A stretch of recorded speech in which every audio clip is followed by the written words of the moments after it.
Now, there was another bill that came along just this week, and this credit card reform. It is telling credit card companies you can't raise the rates on individuals when you have an agreement with them. And even though you put it in fine print, you still can't. And so we fixed the problem if the Senate follows suit, that at least you can have some certainty.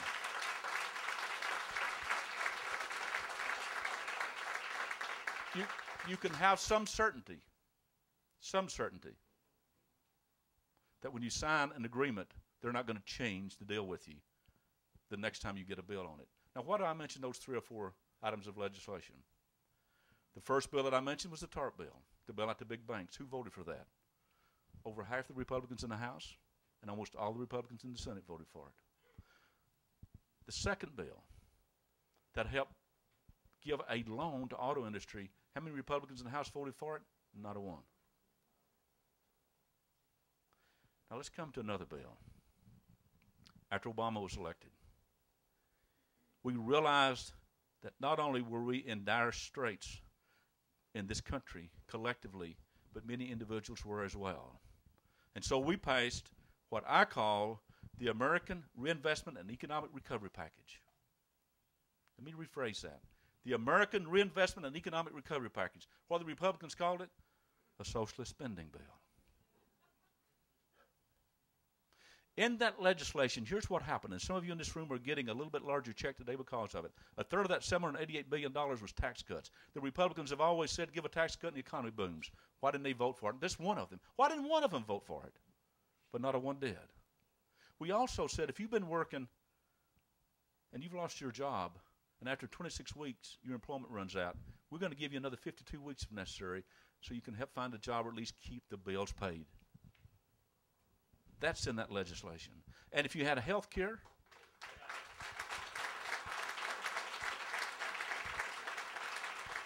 through your job, we're going to pay 66% of the cost of health care for you until you get a job again.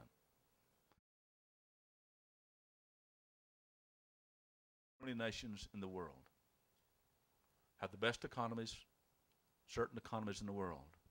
And I watched this young American president walk into the midst of those folks with a hand extended out in a shaking form, not a clenched, shaking fist.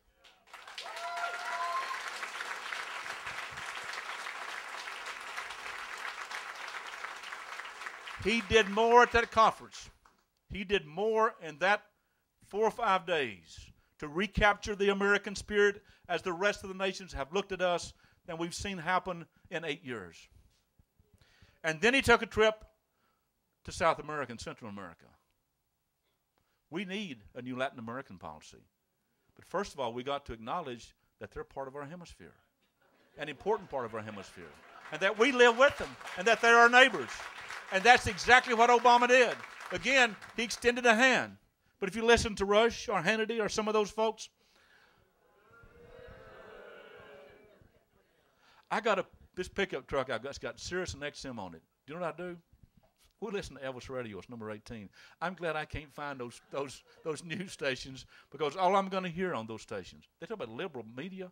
If you find it, tell me where it is. I want to watch it someday. It doesn't exist.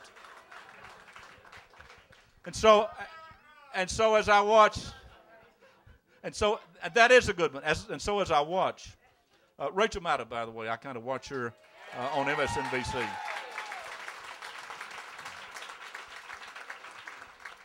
I usually don't go to sleep until her program's off evening. That's flip right over, and that's a good place to wind your night up, because you can sure twist their heads.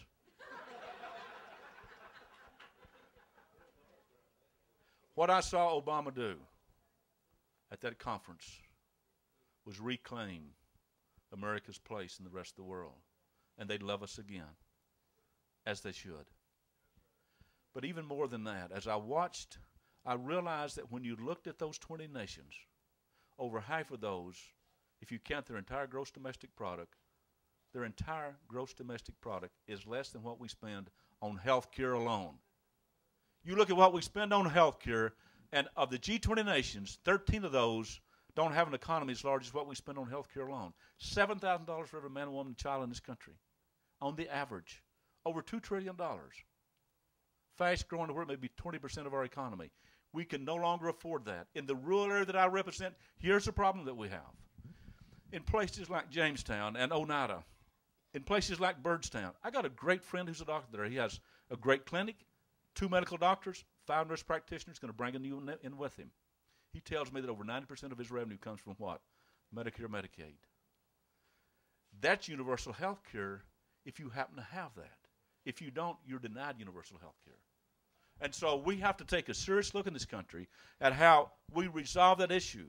When you look at the hospital in Jamestown and Oneida and other places, even in some of the larger areas like Columbia and Crossville and Cookville, I'll guarantee you 75 to 80% of their revenue comes from what?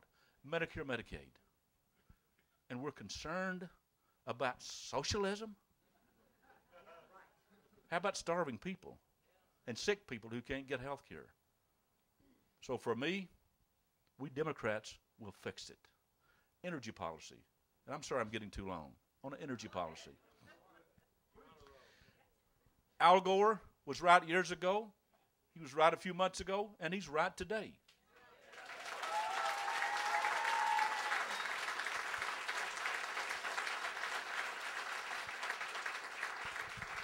Being on the science committee, I get an opportunity to go visit some places. I've been to the South Pole. I've observed the ice cubes project that's going on there now. I also have looked at the research that's being done and realized that today the carbon content in our atmosphere is exploding much more rapidly than temperature ever has in any other time in the history of the world. And they're able to go over 2 miles of ice just like a tree growing, and they can tell you when the temperatures are up and down, and what the CO2 was because it's entrapped inside that snow and that ice on that cap. And it is exploding almost 1,000 times more rapidly than the temperature rise is. And some folks will say climate change or global warming is not occurring. The former chairman of the House Energy and Commerce Committee will argue that day and night, that we don't have climate change.